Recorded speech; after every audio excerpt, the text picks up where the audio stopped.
spoke exclusively with the mother and uncle of Philando Castile. This was their first TV interview, and you can hear them still trying to process what happened here. His mother told us that Philando and his sister had just spoken, just yesterday, about the concerns they had about carrying their legal guns. Earlier, I'll say about 2 o'clock, he came to my house in order to go and get his hair done. And he came back and we chit-chatted, him and his sister, and they had a conversation about the concealed carry permits that they both have. And they were saying that, you know, to be cautious. And my daughter said, you know what? I really don't even want to carry my gun because I'm afraid that they'll shoot me first and then ask questions later. Oh my gosh, that seems like some sort of omen or something to hear that. Now, Mr. Castile, have you seen the video? Yes, I have. How do you explain what you see on that video? I seen a young man, helpless, shot for no apparent reason. I saw my nephew shot by a man, clinging to his life, you know, and with no help. It was the most horrific thing I ever seen in my life. Yeah. We hear about things like this happening all the time around the United States and the world, you know, people being harmed and abused by people that we're supposed to trust with our lives, people that are supposed to serve and protect us.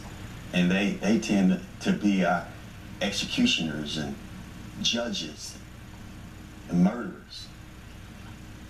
I basically think that these things are happening because there is no checks and balances in the justice system, and that a lot of our African American men, women, and children are being executed by the police, and there are no consequences. So in essence, I feel like it's becoming more and more repetitive.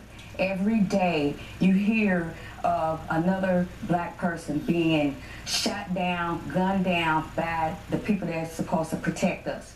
My son was a law-abiding citizen, and he did nothing wrong. He had a permit to carry, but with all of that, trying to do the right things and live accordingly by the law, he was killed by the law.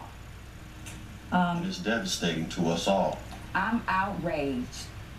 We hear that, and that's understandable. And we understand why it feels as though we've seen far too many videos like this. Just the day before your son was shot, we saw one out of Baton Rouge. We've seen so many videos like this, certainly in my line of work, but this one, I have to tell you, is different. And in part, it's because his girlfriend was live streaming it. And so you saw her reaction, you saw her 4-year-old daughter's reaction in the backseat, and you saw your son's reaction. Have you spoken? All of it, all of that.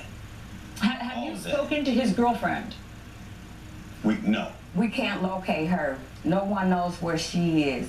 The last time I saw her is when my daughter and I came up on the scene, and she was in the back seat of the Falcon House Police Department's police car, and they wouldn't even let us get close enough to her to even talk with her. And you came up again, but you came up on the scene, Mrs. Castile, because you had seen this unfolding. How did you know what was happening?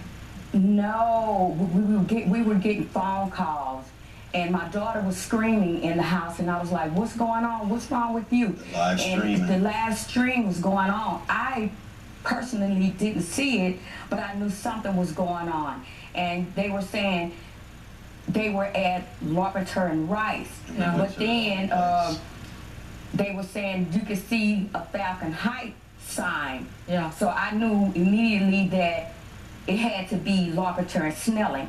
And we rode up on the incident, and we couldn't get to her to talk to her. We were stopped by the police, and I asked them where was my son at. I didn't want to talk to anyone. I just wanted to know where my son was because I didn't want my son to die alone.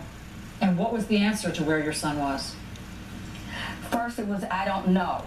And then the sergeant that was there at the site, he came back and told me that he was at Hennepin County Medical. And I said, well, why did you take him there? Why didn't you just take him down to Regents Hospital? Because I thought that was a little bit closer than Minneapolis. But by the time we got to Hennepin County, he was already deceased, and they didn't let me see my son's body. At all. At all. After we see shootings like this, you often see people take to the streets. You see protests. We've seen some of that already happening in Baton Rouge.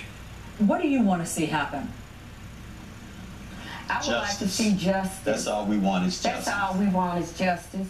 Justice because, for like Philando. I said, he didn't deserve to be shot down like that. No, not like that. I couldn't believe it. I could never phantom in my life. I did everything right as a parent.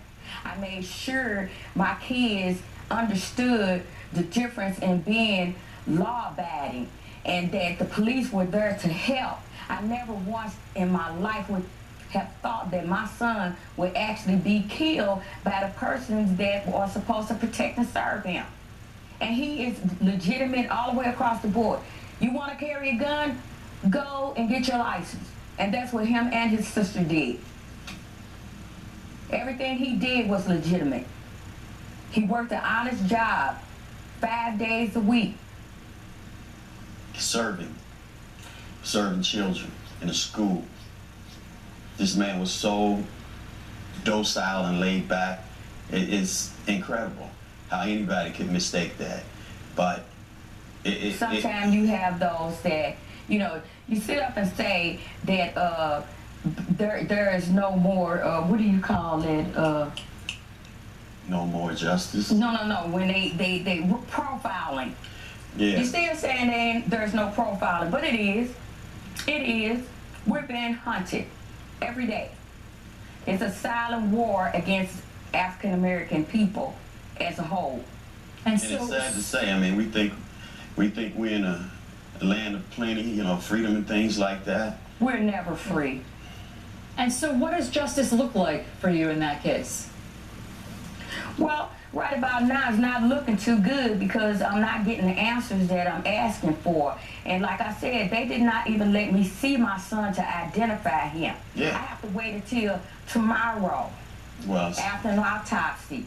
Yeah, and she may be, they might even not let her come to see him right away, today. They don't know anything. They don't know who the BCA investigators are. They don't know who the doctor and the medical examiner's going to be. They don't know what the name of the police officers that were involved in the shooting. They're telling me that they don't know anything, so I don't know anything. Well, what we do know is Philando's dead. That's what we know. What we know. I will never see my son again.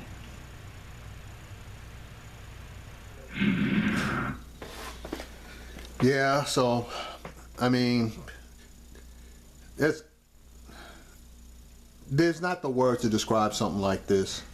And just like it says, deadly encounters, they just need to put, if you're black and dealing with the police.